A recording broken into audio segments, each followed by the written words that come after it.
नाज़रीन, इमरान खान ने कहा कि मुझे डराने के लिए बुशरा बीबी को जहर दिया जा रहा है। इमरान खान ने जजेस के मामले पे बातचीत करते हुए उन्होंने कहा कि जज कुदरतुल्लाह और मोहम्मद बशीर पे इतना प्रेशर था कि एक जज को ये कहा गया कि इमरान खान के ख़िलाफ़ फ़ैसला सुनाने तक तुम्हारे बेटे का वलीमा नहीं हो सकता। दूसरे जज को इतना प्रेशर दिया गया कि वो कई मरतबा हॉस्पिटल गए। नाज़रीन, इमरान खान जो कि बानी चेयरमैन हैं पाकिस्तान तहरीक इंसाफ के, उनको एक केस में तो बड़ा रिलीफ मिल गया। तोशाखाना केस में उनकी अहलिया की जो सज़ाएं हैं वो मुअत्तल हो गई।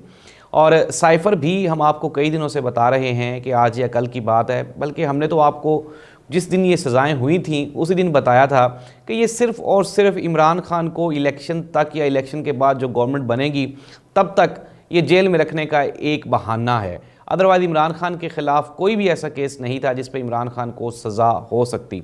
और ये भी हमने आपको बताया था कि जूँ ही ये केसेस कोर्ट में जाएंगे या बड़े कोर्ट्स में जाएंगे, हाई कोर्ट से सुप्रीम कोर्ट्स में, तो ये उड़ जाएंगे। और वही हुआ कि इमरान खान को ये जो तोशाखाना केस है उसमें बड़ा रिलीफ मिला। रिलीफ क्या मिला?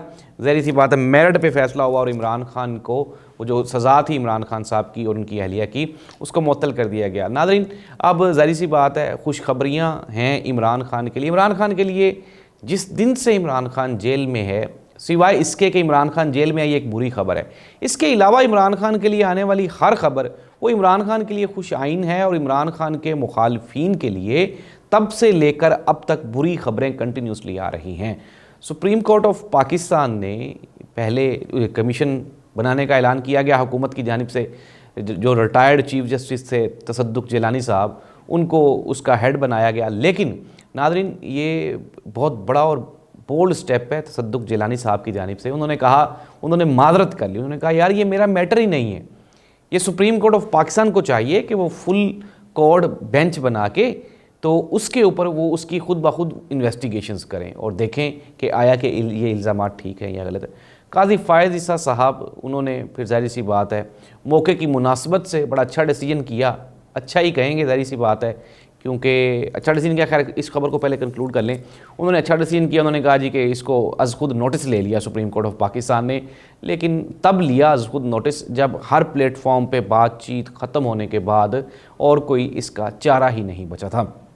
तो काजी फ़ायज़ ईसा साहब आजकल ज़ाहिर सी बात है बड़ा इन रहते हैं मीडिया पे। यूट्यूब चैनल बनाने का भी उन्होंने कोई अंदिया दिया। उन्होंने कहा कि मीडिया पे को फेक न्यूज़ फैलाई जाती हैं, फेक न्यूज़ फैलाई जाती है और प्रोपेगेंडा किया जाता है, तो इसलिए हम अपना ही यूट्यूब चैनल बनाएंगे। तो काजी साहब, आपको वैसे बना तो लेना चाहिए, वैसे भी आप आजकल माशाल्लाह हिट हैं, तो मीडिया पे आना चाहिए आपको। वैसे आप ये भी फरमाते हैं कि जी मैं तो मीडिया नहीं देखता। कुछ खबरों का काजी साहब को पता होता है, कुछ का उनको नहीं पता होता। कुछ की वो तरदीद कर देते हैं, कुछ की नहीं, लेकिन वो कहते हैं मैं मीडिया नहीं देखता।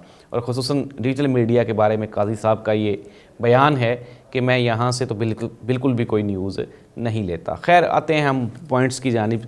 काजी फ़ायज़ ईसा साहब जो सहाफ़ियों के ख़िलाफ़ FIA की कार्रवाइयाँ हैं उसका केस भी सुन रहे हैं। उन्होंने कहा जी मतीउल्लाह जान के केस में अगर मैं फ़ैसला दूंगा तो किसी को बुरा लगेगा। हुकूमत को चाहिए कि वो ख़ुद ब खुद नोटिस ले।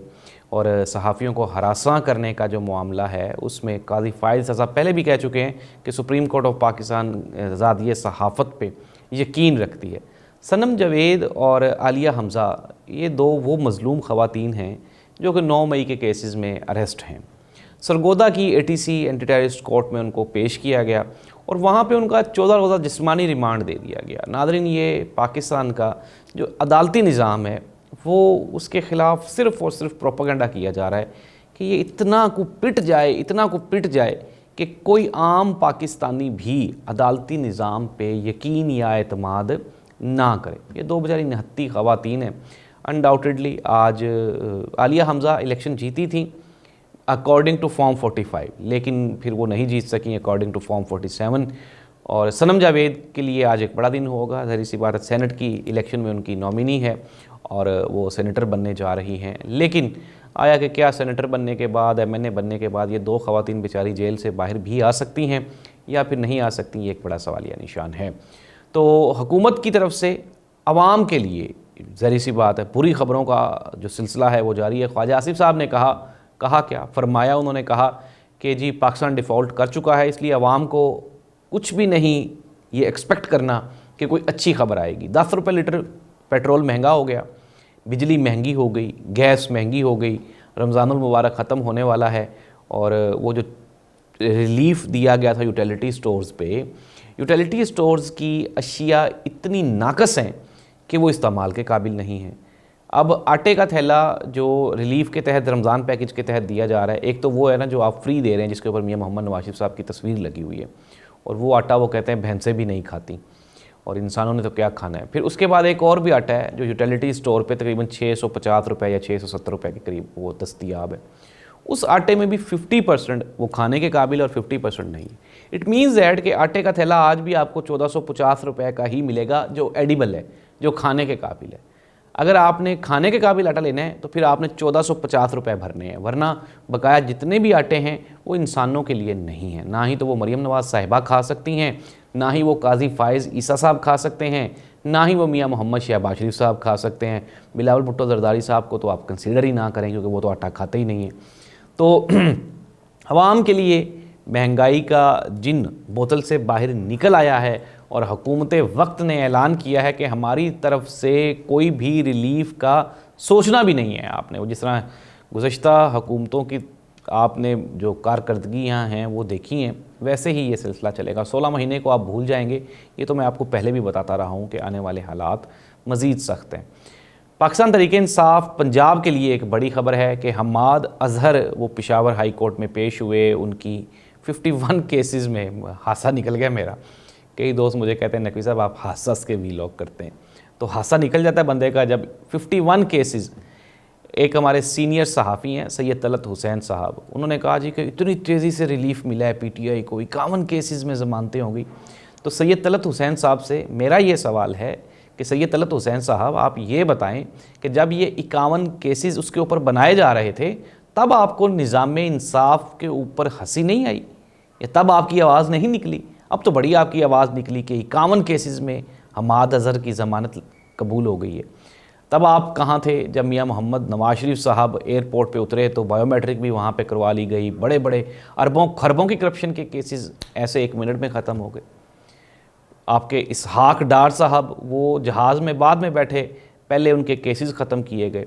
हसन और हुसैन नवाज साहब पाकिस्तान, पहले कहते थे हम पाकिस्तानी शहरी नहीं हैं, वो एयरपोर्ट पे उतरे लेकिन उससे पहले उनके केसेस ख़त्म हो गए। तो सारी सी बात है, ये 51 केसेस हम्माद अजहर पे बनाए जाना ये बज़ाते ख़ुद एक मजाक था, और ये मजाक PDM की गवर्नमेंट ने किया था और अब PDM 2 चल रही है। तो नाज़रीन ये हैं कुछ ख़ास और अहम ख़बरें। सेनेट के इलेक्शंस हो रहे हैं। KP में जो PTI की गवर्नमेंट है, जो स्पीकर डिप्टी स्पीकर हैं, उन्होंने जो मखसूस नशिस्तें थीं उस पर हलफ नहीं लिया, जिसकी वजह से फिर इलेक्शन कमीशन ऑफ पाकिस्तान ने जो KP में सेनेट के इलेक्शंस थे उसको पोस्टपोन कर दिया और उन्होंने कहा जब तक ये हलफ नहीं लेंगे तब तक इलेक्शंस नहीं होंगे। दूसरी जानिब जो KP में PTI गवर्नमेंट है वो भी डटी, उन्होंने कहा हमने हलफ नहीं लेना, ये सीट्स हमारी बनती हैं। तो मैटर चला गया है, अब वो उन्होंने सुप्रीम कोर्ट में वो अदालत में चले गए हैं और उन्होंने तौहीन अदालत की दरख्वास्त दे दी है उन अरकान ने जो वहाँ पे मखसूस नशिस्तों पे जिनकी नॉमिनेशंस हुई थी। अब ज़ाहिर सी बात है नाज़रीन, मुख्तसरन ये कि ख़बरें हमने आपको सारी सुना दी। अब हम आ जाते हैं एनालिसिस की जानिब से। अब होने क्या वाला है?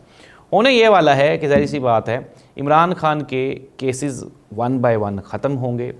तोशाखाना ख़त्म हो गया, साइफ़र में भी आफ्टर अ फ्यू डेज़ 1-2 दिन में इमरान खान की, और बकाया जो एक रह जाएगा वो अल कादिर ट्रस्ट वाला, उसमें भी वो कोई केस इतना कोई डोमिनेंट नहीं है।